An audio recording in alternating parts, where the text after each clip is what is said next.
Hello students, good morning. हम लोग अभी वायरस की स्टडी कर रहे थे, उसके बाद में हमने प्रियॉन की स्टडी की है, वायरॉइड की स्टडी की है। Is that clear? तो इस तरीके से हमने वायरस, वायरॉइड और प्रियॉन की स्टडी को कंप्लीट कर लिया है। अब हमारी जो नेक्स्ट स्टडी होगी वो हम बैक्टीरिया, आर्की बैक्टीरिया, इनकी ओर चलेंगे, है ना। तो सबसे पहला हम लिखने जा रहे हैं आर्की बैक्टीरिया।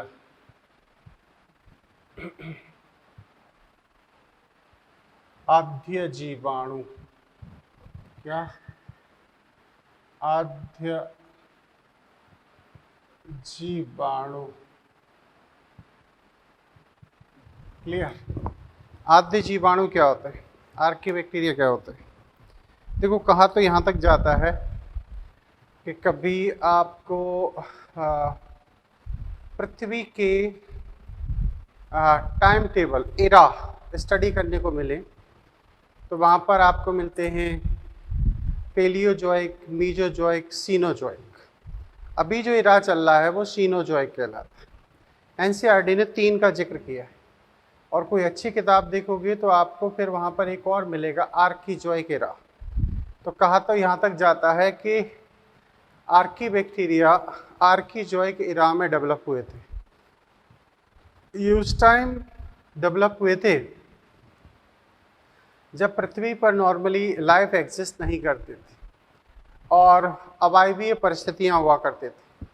एनारोबिक कंडीशन में इन बैक्टीरियाओं का डेवलपमेंट हुआ और ये बैक्टीरिया एक्सट्रीम अनफेवरेबल कंडीशन में रहा करते थे, क्योंकि उस टाइम जो क्लाइमेटिक कंडीशंस थी वो कुछ इस तरीके से थी कि एक नॉर्मल लाइफ वहाँ सर्वाइव नहीं कर सकते। ठीक है, तो इन्होंने उसी लाइफ स्टाइल को जीने के लिए या उस क्लाइमेटिक कंडीशन में रहने के लिए अपने अंदर काफ़ी इंटरेस्टिंग चेंजेस भी किए, अपने अंदर मॉडिफिकेशन किए। उसके बेसिस पर कहा जाता है कि आर्की बैक्टीरिया यू बैक्टीरिया से मेम्ब्रेन तथा सेल वॉल के अंदर डिफरेंसेस को दर्शाते हैं। एनसीईआरटी ने सेल वॉल के रेस्पेक्ट में कह रखा है कि आर्की बैक्टीरिया तथा यू बैक्टीरिया की सेल वॉल में डिफरेंसेस होते हैं। ठीक है, लेकिन वास्तविकता देखी जाए तो डिफरेंसेस इसकी मेम्ब्रेन में भी होते हैं, है ना। ये चीज़ वो हम डिस्कस करेंगे कि किस तरीके से आर्की बैक्टीरिया यू बैक्टीरिया से डिफरेंसेस शो करते हैं। दोनों में ही, चाहे आर्की बैक्टीरिया हो चाहे यू बैक्टीरिया हो, प्रोकैरियोटिक सेलुलर ऑर्गेनाइजेशन है, यूनिसेलुलर ऑर्गेनिज्म है। अच्छा, जेनेटिक मटेरियल यानी कि डबल स्टैंडर्ड सर्कुलर डीएनए के फॉर्म में ही होता है, और मोस्टली जो बैक्टीरिया के अंदर स्ट्रक्चर होता है वैसा ही लगभग आर्की बैक्टीरिया के अंदर भी हमें देखने को मिलता है। क्लियर? तो कह सकते हैं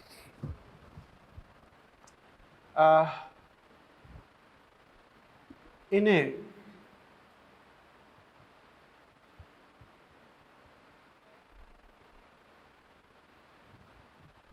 जीवित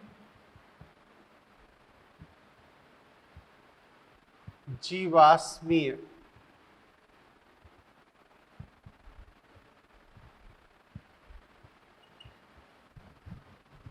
जीवाणु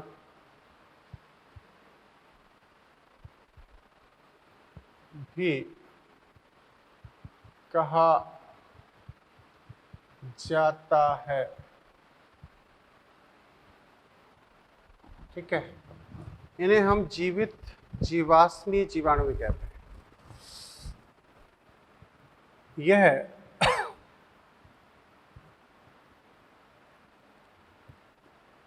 क्रांतिक, क्रिटिकल, क्रांतिक प्रतिकूल वातावरण, प्रतिकूल वातावरण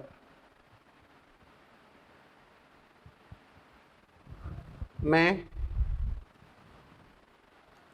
प्रांत प्रतिकूल वातावरण जैसे दलदली भूमि, दलदलीय भूमि,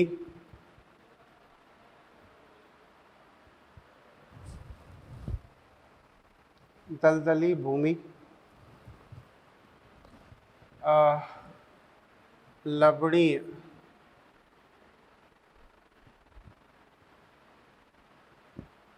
मृदा,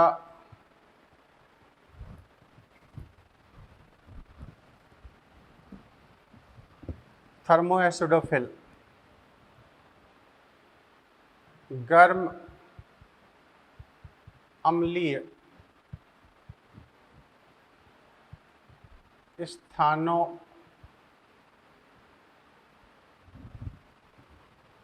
पर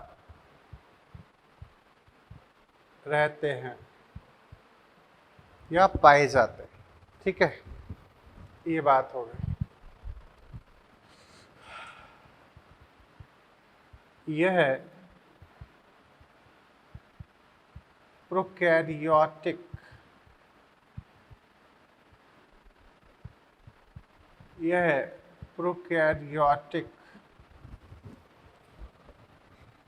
कोशिका विन्यास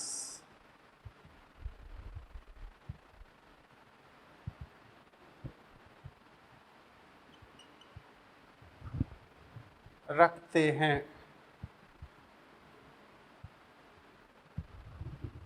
लेकिन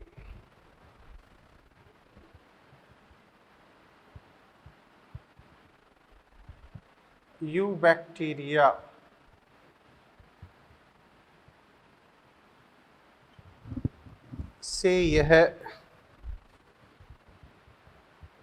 से यह सेल वॉल तथा सेल मेम्ब्रेन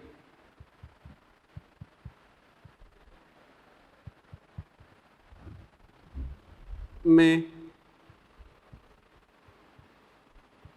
अंतर प्रदर्शित करते हैं, अंतर प्रदर्शित करते हैं। आर्कीबैक्टीरिया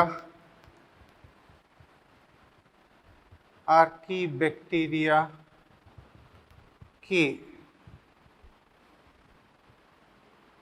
सेल मेम्ब्रेन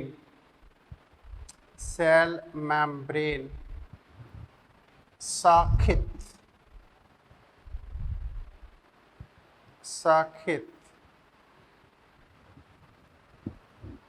लिपिड की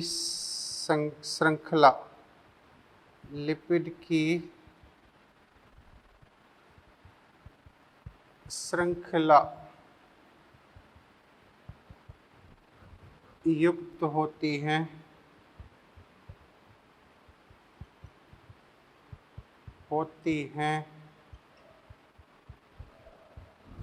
जो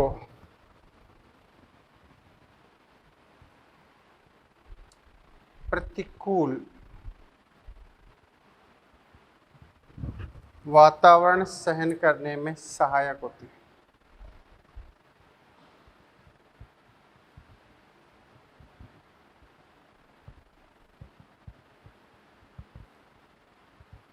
करने में सहायक होती हैं। क्लियर? लिपिड की इनमें श्रृंखलाएं, ब्रांच्ड श्रृंखलाएं होती हैं, ऐसा यूबैक्टीरिया में नहीं होता। एक साल एक क्वेश्चन भी पूछा जा चुका है ना, तो उसमें फिर इसका मेम्ब्रेन ही आंसर सही माना गया था, सेल वॉल ऑप्शन में ही नहीं था, है ना। तो एक वो क्वेश्चन लिख भी लेते, चलो यहीं पर लिखते हैं। आर्कीबैक्टीरिया बैक्टीरिया किस के आधार पर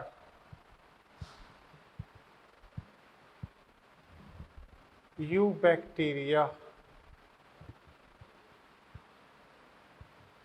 से असमानता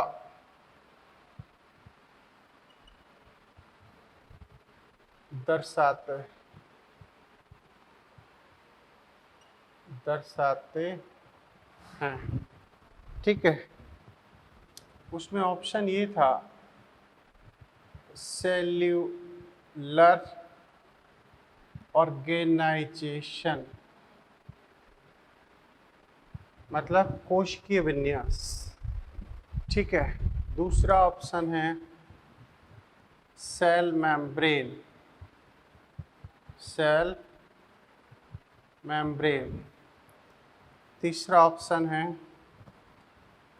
जीनोम। ठीक है, चौथा ऑप्शन है आपका प्रेजेंस ऑफ आरएनए। ये तो इसमें आंसर आपका सेल मेम्ब्रेन। सेल मेम्ब्रेन में डिफरेंसेस के बेसिस पर बैक्टीरिया को डिफ्रेंशिएट किया जाता है। अच्छा, याद करो कॉलबूज छठा जो 3 डोमेन सिस्टम बनाए थे, उसमें आर्की बैक्टीरिया को यू बैक्टीरिया से अलग रखा था। तो कह सकते हो डोमेन सिस्टम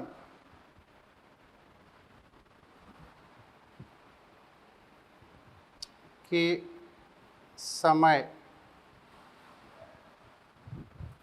कार्ल वूज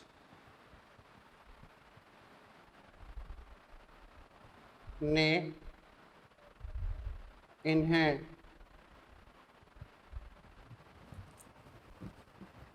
अलग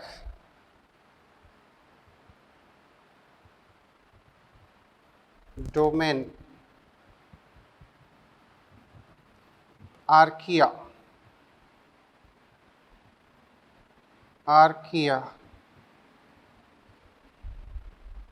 में रखा था। किसमें रखा था? आर्किया में रखा था।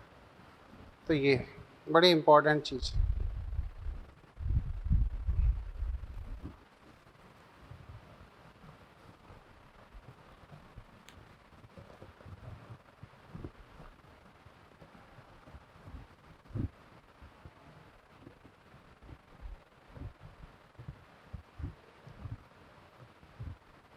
आर्किया में रखा था। अब इसके बाद में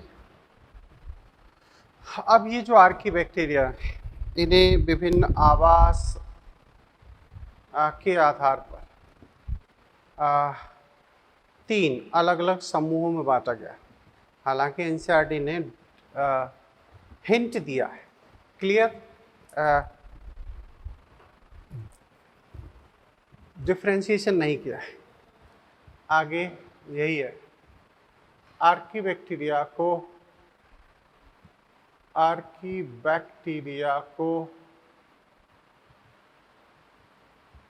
3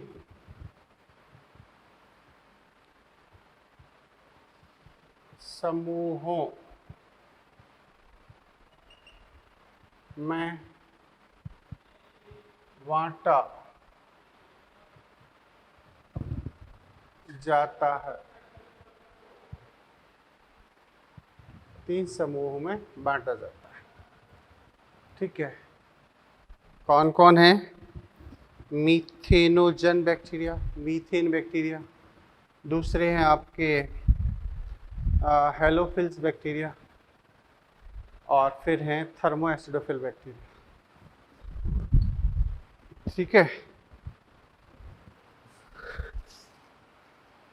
मीथेनोजन सबसे पहला है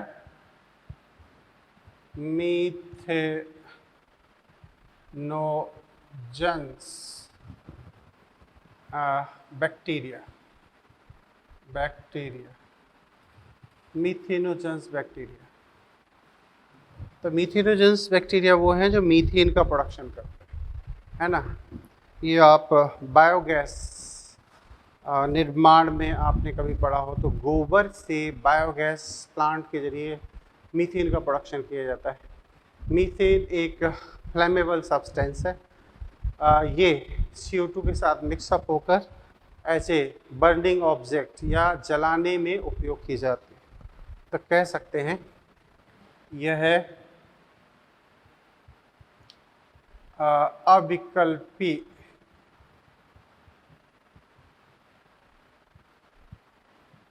अवायवीय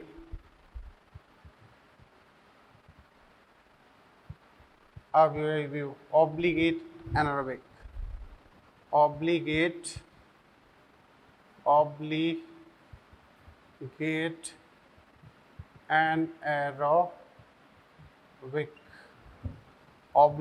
एनारोबिक जीवाणु हैं,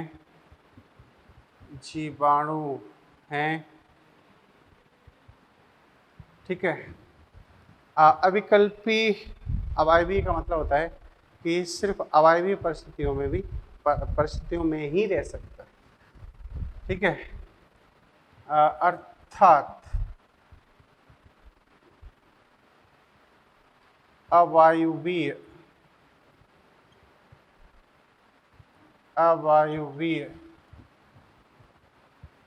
अवस्था में ही होते हैं, अवायवीय अवस्था में ही होते हैं। जैसे दलदली भूमि,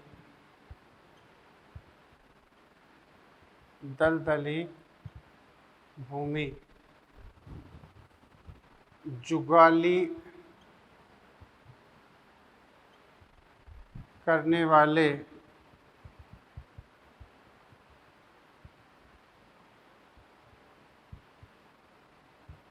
जंतुओं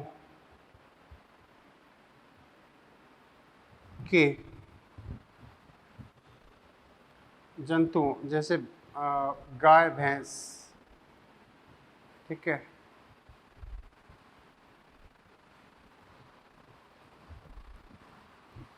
के अमाशय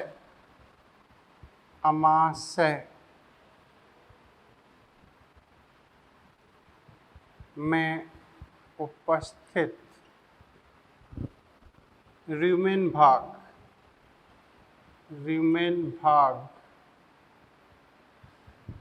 याद रखना। रुमेन एक्चुअली ये आप तब समझोगे जब आपको कोई डाइजेस्टिव सिस्टम समझाएगा। तो डाइजेस्टिव सिस्टम में जब जुगाली करने वाले जानवरों की बात आती है तो वहाँ पर जो स्टमक है उसमें 4 रीजन होते हैं, उसमें से एक रीजन होता है रुमेन।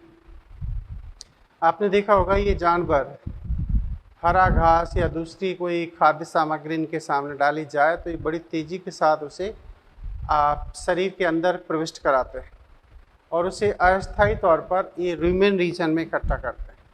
अब वहाँ होते हैं आर्की बैक्टीरिया, खासतौर से मीथेनोजेंस। ये उस रुमेन भाग में जो सेलुलोज आता है उसे पचाने का काम करते हैं और फिर बाद में दोबारा इस भोजन को छोटे छोटे पीसेस के फॉर्म में बकल कैविटी, माउथ में दोबारा लाया जाता है, फिर च्युइंग किया जाता है, फिर चबाया जाता है और फिर इंटेस्टाइन में प्रविष्ट कराया जाता है, ठीक है। तो जैसे तुमने देखा होगा भैंस को इस तरीके से जुगाली करते हुए, तो वो यही है। तो रुमेन भाग, अमाशय में उपस्थित रुमेन भाग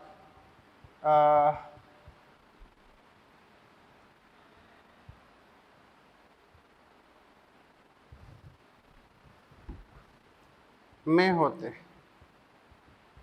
होते हैं जहां सेल्यूलोज युक्त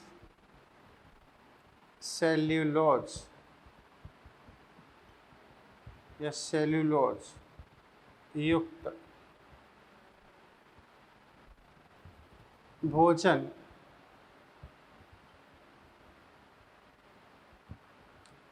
के पाचन द्वारा, भोजन के पाचन द्वारा, ठीक है, पाचन द्वारा मीथेन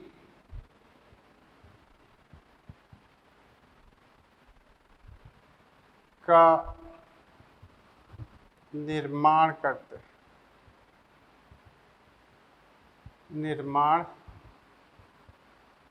करते हैं। क्लियर? मीथेन का ये प्रोडक्शन करते हैं। अच्छा, उदाहरण के तौर पर देखोगे तो ये मीथेनोकोकस, मीथेनोबैसिलस और सार्सिना, इसमें मीथेनोकोकस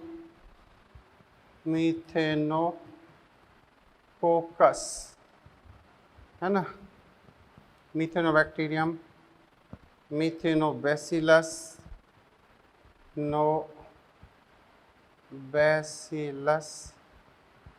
ये बैक्टीरिया इसमें यूज होते हैं, लाए जाते हैं।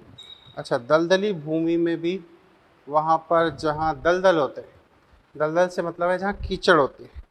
अब उस कीचड़ में आपने देखा होगा घास है, पेड़ पौधों के जो पत्तियाँ होती हैं, शाखाएँ होती हैं, वो उस दलदली भूमि में गिरती रहती हैं और वहाँ पर ये बैक्टीरिया मीथेन का प्रोडक्शन कर देते हैं। घास के मैदानों में भी ये चीज़ें हमें देखने को मिलती है, क्योंकि दलदली भूमि में ऊपर की सतह सूख जाती है, उस पर घास एक्सेस अमाउंट में उगता है और उसे डिग्रेड करके ये बैक्टीरिया मीथेन का प्रोडक्शन कराते हैं। Is that clear? ऐसे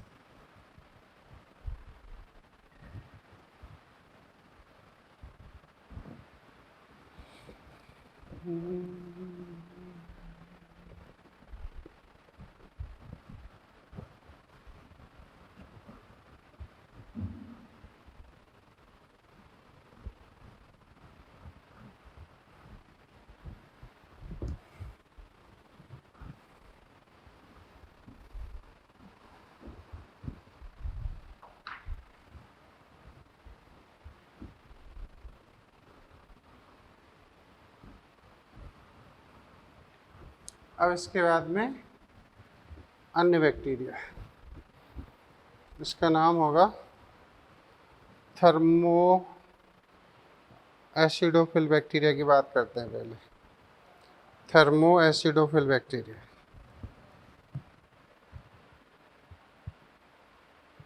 थर्मो एसिडोफिल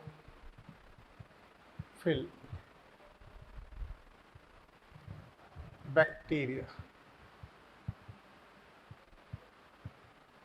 थर्मो एसिडोफिल। देखो, इसमें दो चीज़ें आ रही हैं, एक तो गर्मी, हीट, थर्मा, और दूसरा है एसिड, एसिडोफिल। तो कहा तो यहाँ तक जाता है कि जो पानी वॉल्केन यानी कि ज्वालामुखी के कांटेक्ट से होके आता है और जो वो झरने होते हैं, गर्म जल की धाराएं, मतलब इनको हॉट स्प्रिंग्स कहते हैं, गर्म जल के झरने, जैसे हिमालय में कुछ ऐसे स्थान बताए जाते हैं जहाँ बद्रीनाथ केदारनाथ के एरिया में गर्म पानी के कुंड हैं, वहाँ लोग नहाते भी हैं, इवन चावल पका के लाते हैं। तो वहाँ कंसेप्ट यही है कि हिमालय में कुछ प्रसुप्त अवस्था में ज्वालामुखी है, उनके संपर्क में जब ये पानी आता है तो फिर ये गर्म हो जाता है। तो ऐसी ही कंडीशन में ये रह सकते हैं। कहा जाता है कि माध्यम का जो पीएच है वो 2 पीएच होना चाहिए और जो गर्मी है, हीट है, वो लगभग 80 डिग्री सेंटीग्रेड के आसपास होना चाहिए या मोर देन 80 होना चाहिए। तो कह सकते हैं यह है हॉट स्प्रिंग्स, हॉट स्प्रिंग्स, गर्म जल के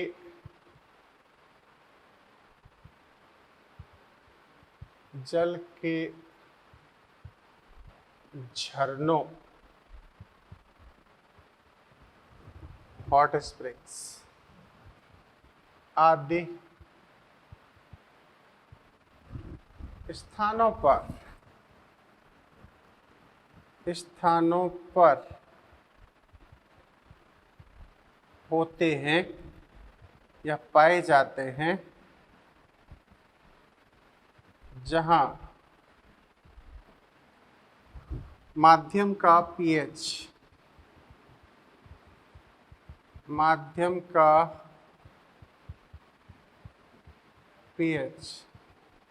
2 है या 2 pH है,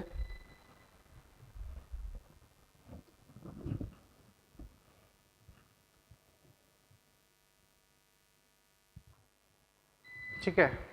माध्यम का pH कितना है? 2 pH। तथा माध्यम का pH कितना है? 2 pH। तथा यहाँ का टेम्परेचर क्या है? लगभग 80। माध्यम का pH 2 तथा तापमान 80 डिग्री सेंटीग्रेड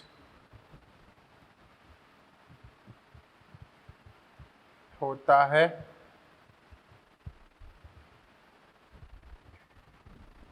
ठीक है। अतः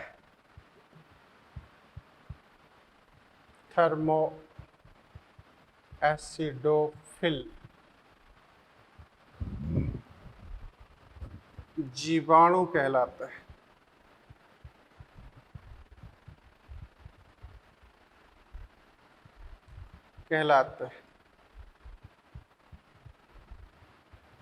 यह विकल्पी फैकल्टेटिव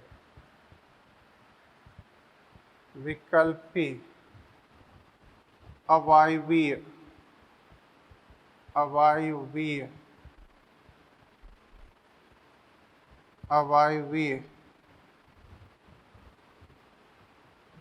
जीवाणु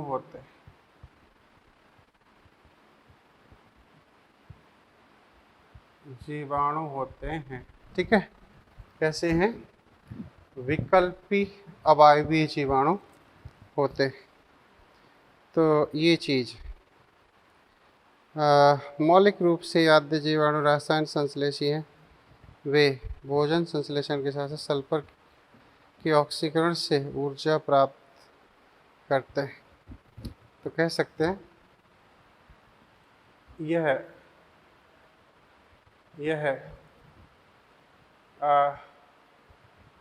कीमो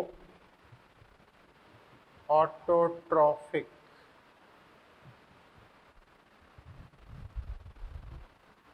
जीवाणु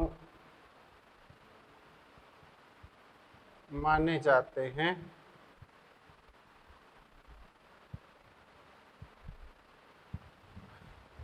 यह सल्फर का कन्वर्जन कर सकते हैं। यह सल्फर यौगिकों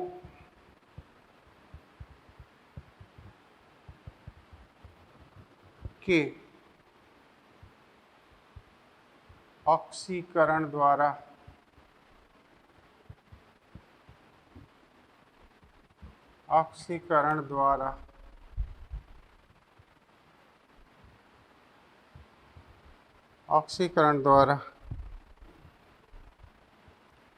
ऊर्जा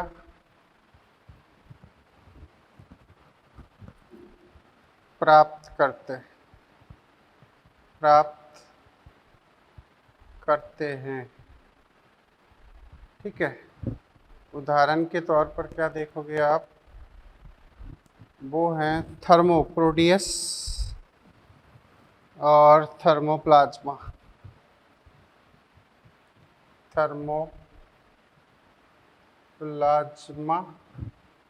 एंड थर्मोप्रोटियस।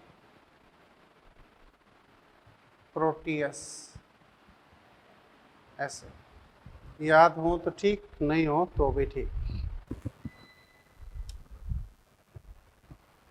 क्योंकि एग्जाम्पल कम ही पूछे जाते हैं, है ना, लेकिन ये सारी इंफॉर्मेशन हमारे काम की है। क्लियर। अब आते हैं हेलोफिल बैक्टीरिया, है ना।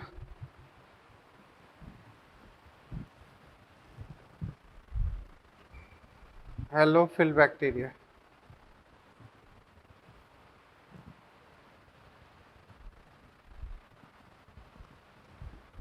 हेलोफिल बैक्टीरिया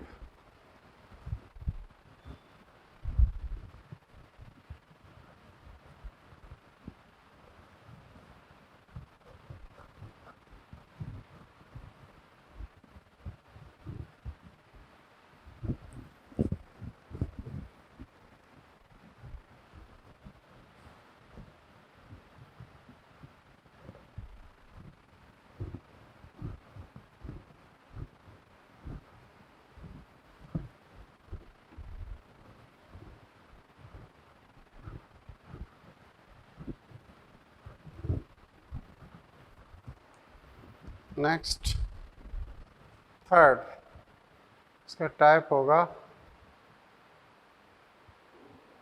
हेलोफिल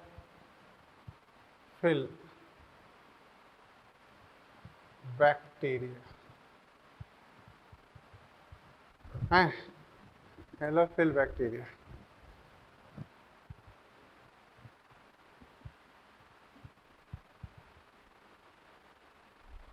आद्य जीवाणु, आद्य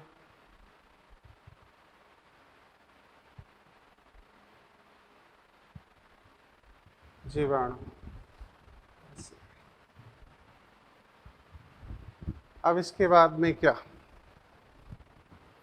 इसके बाद में कहानी ये है कि ये पाए जाते हैं हॉट स्प्रिंग्स, इन्हें आप समझ लें हाइड्रोथर्मल बैंड्स। ये हेलोफिल्स है, हेलो मतलब salt, salt loving plant, salt loving bacteria लवण में पाए जाते हैं। और सॉल्ट सबसे ज़्यादा कहाँ पाया जाता है, समुद्र के अंदर, मैराइन वाटर में। और आपने कभी हाइड्रोथर्मल बैंड सुने हो, गर्म जल की धाराएं, वो पानी के अंदर ही समुद्र में बहती हैं, क्योंकि वहाँ पर भी ज्वालामुखी होते हैं और वहाँ से जो हॉट स्प्रिंग्स होते हैं वो बन जाते हैं और उनमें सॉल्ट की अधिकता होती है। ऐसी कंडीशन में ये बैक्टीरिया वहाँ पाए जाते हैं, है ना। कहा जाता है, आपकी 12th की एनसीईआरटी में एक लाइन लिखी है कि archaebacteria may tolerate more than 100 degree centigrade temperature. तो वो एक्चुअली ये बैक्टीरिया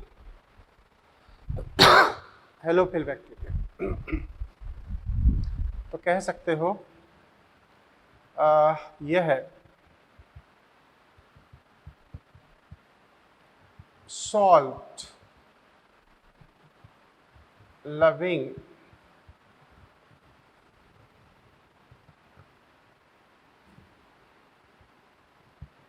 जीवाणु है, जीवाणु है, अर्थात लवणीय, लवणीय अवस्था में या लवणीय स्थानों पर, स्थानों पर उच्च ताप,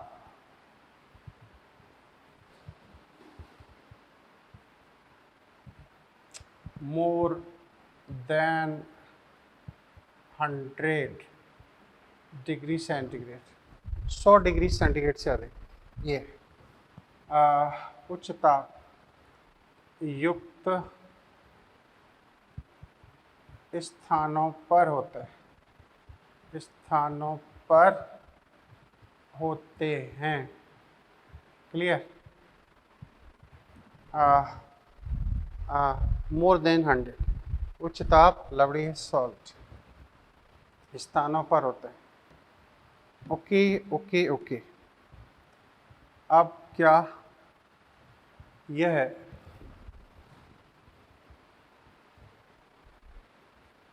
हाइड्रोथर्मल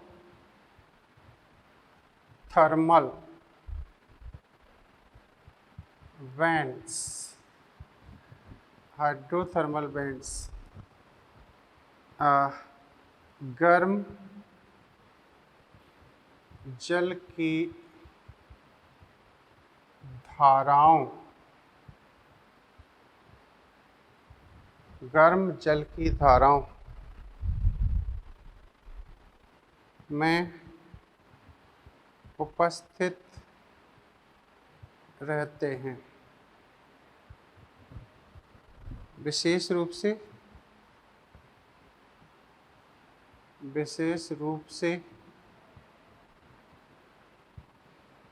समुद्रीय वातावरण में, ठीक है, वहीं पर ये खास तौर से पाया जाता है ना। इनमें एक रोडोप्सिन पिगमेंट का भी कंसेप्ट है, या कैरोटिनॉइड वर्णक युक्त होते हैं, और ये विकल्पी अवायवी है। इनमें उच्च ताप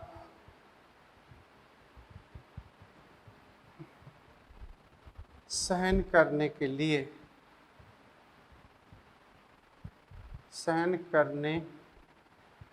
हेतु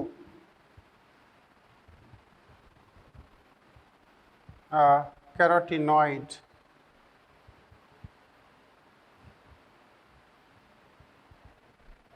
लाल वर्णक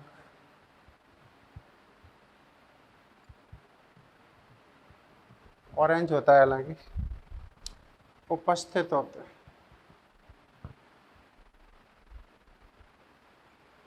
ठीक है। और ये कैसे हैं, ये अविकल्पी, जैसे कि ये थे हार्ड स्प्रिंग में पाए जाने, वैसे ये इन्हें यह है अविकल्पी फैकल्टेटिव एनारोबिक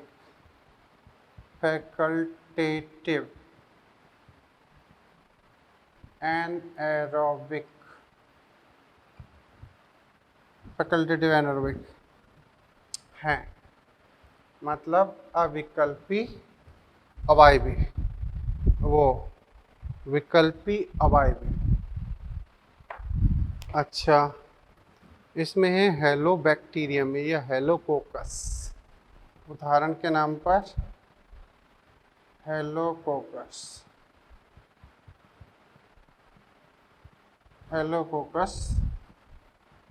जीवाणु, ठीक है।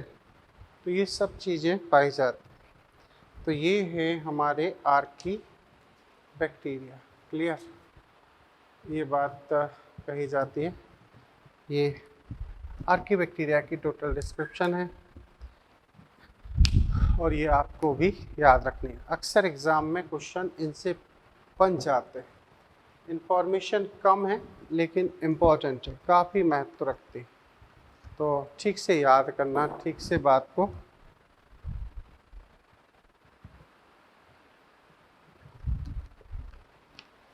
समझना है।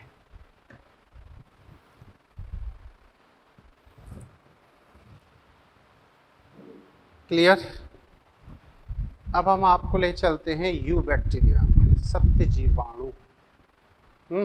तो बैक्टीरिया की इंफॉर्मेशन हम लोग स्टार्ट करते हैं। ये आर्की बैक्टीरिया की इंफॉर्मेशन, मतलब क्लाइमेटिक ऐसी कंडीशन में ये ग्रो हुए थे जब क्लाइमेट में मतलब हाई टेम्परेचर था, एसिडिक मीडियम था, एरोबिक कंडीशन उस टाइम नहीं हुआ करती थी। उस टाइम ये बैक्टीरिया ओरिजिनेट हुए थे। ओके, एस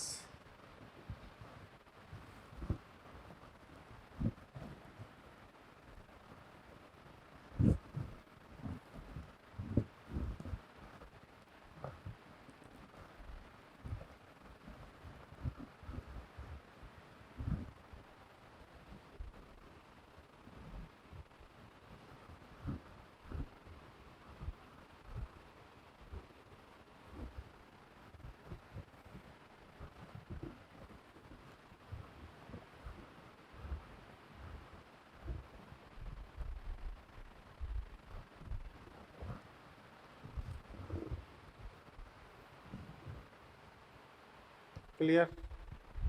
अब हम हेडिंग डालेंगे बैक्टीरिया, आर्की नहीं, बैक्टीरिया।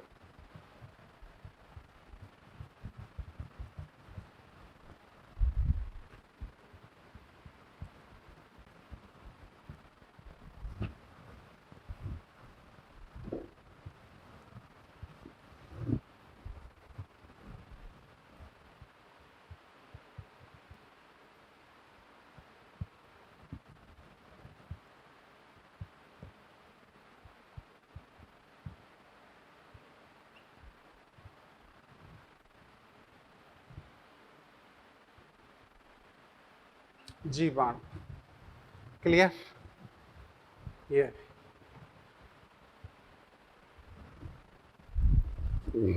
आपकी पहली ही लाइन लिखी गई है Monera. Bacteria is a sole member of Monera. Bacteria is a sole member of Monera. Monera का ये सोल मेंबर माना गया है ना। तो जीवाणु, जीवाणु मोनेरा का प्रमुख आत्मीय सोल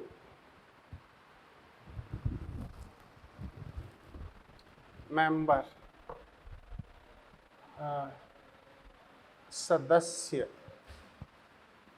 सदस्य माना गया है। ठीक है, यह प्रोकैरियोटिक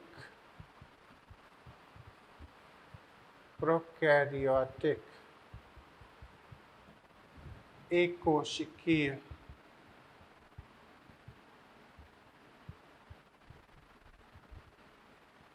सूक्ष्म जीव हैं, सूक्ष्म जीव हैं, सूक्ष्म जीव हैं। ठीक है, संरचना में सरल लेकिन व्यवहार बिहेवियर में जटिलता प्रदर्शित करता है, जटिलता प्रदर्शित करते हैं। ठीक है, इनका अध्ययन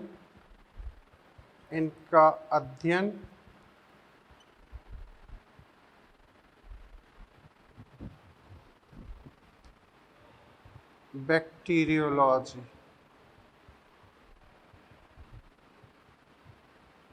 में होता है ना। जीव विज्ञान की एक शाखा है बैक्टीरियोलॉजी, उसमें होता है। अब एंटोन वॉन लीवेनहॉक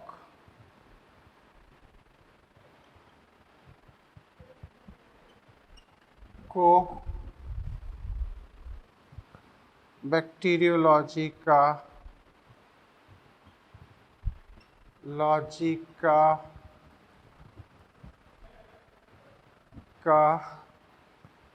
जनक माना जाता है।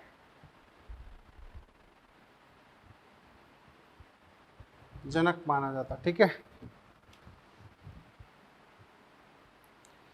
क्योंकि इन्होंने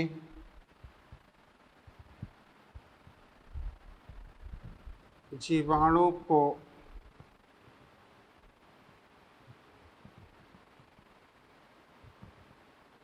सबसे पहले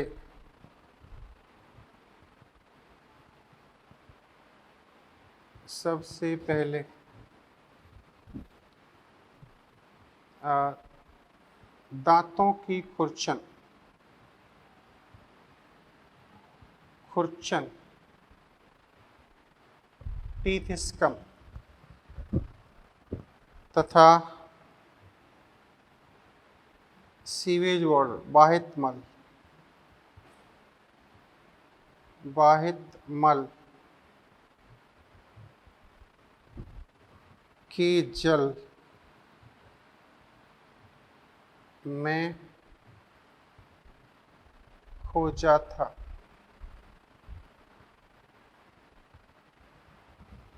नाम एनीमलेक्यूल, एनीमलेक्यूल, एनिमल्स लाइक मॉलिक्यूल।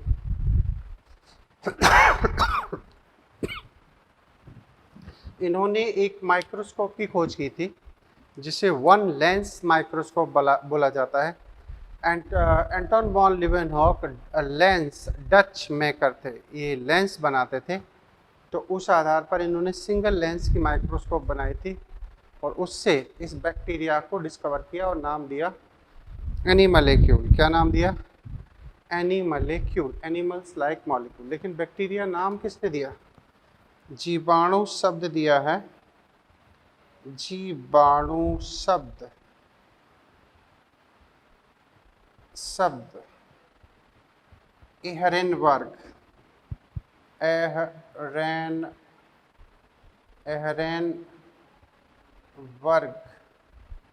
एहरेनबर्ग ने प्रतिपादित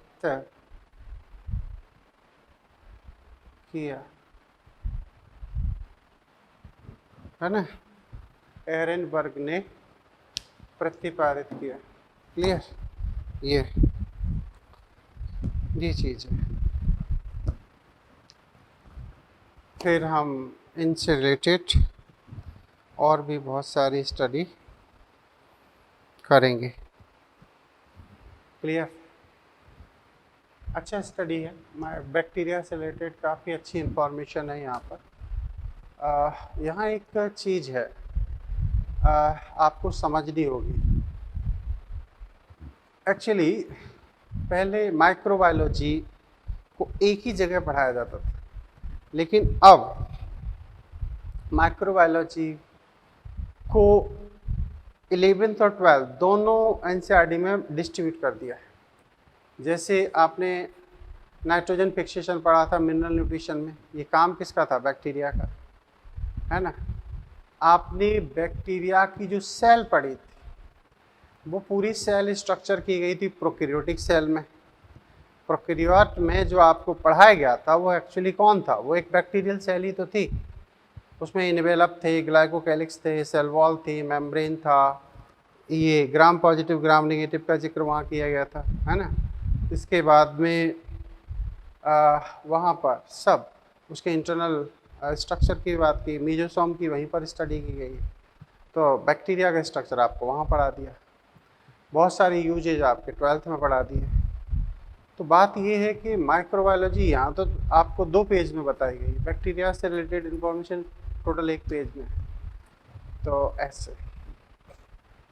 लेकिन हम फिर भी थोड़ा से यहाँ से आगे चलेंगे, अलग अलग जगह पर जो इन्फॉर्मेशन है उसे एक जगह सिस्टमेटिकली अरेंज करके पढ़ेंगे, ठीक है? तभी आपको समझ में आएगी। इन्फॉर्मेशन वही होगी जो एनसीईआरटी में हो, लेकिन थोड़ी सी हेडिंग आपको एक्स्ट्रा यहाँ पढ़नी ही पड़ेगी। मैंने कहा डाइवर्सिटी और साइटोलॉजी, ये 2 ऐसे टॉपिक हैं जिन्हें बियॉन्ड द एनसीईआरटी हमें पढ़ना ही पड़ता है, क्योंकि सिर्फ एनसीईआरटी से काम नहीं चले। ठीक है? Okay, thank you.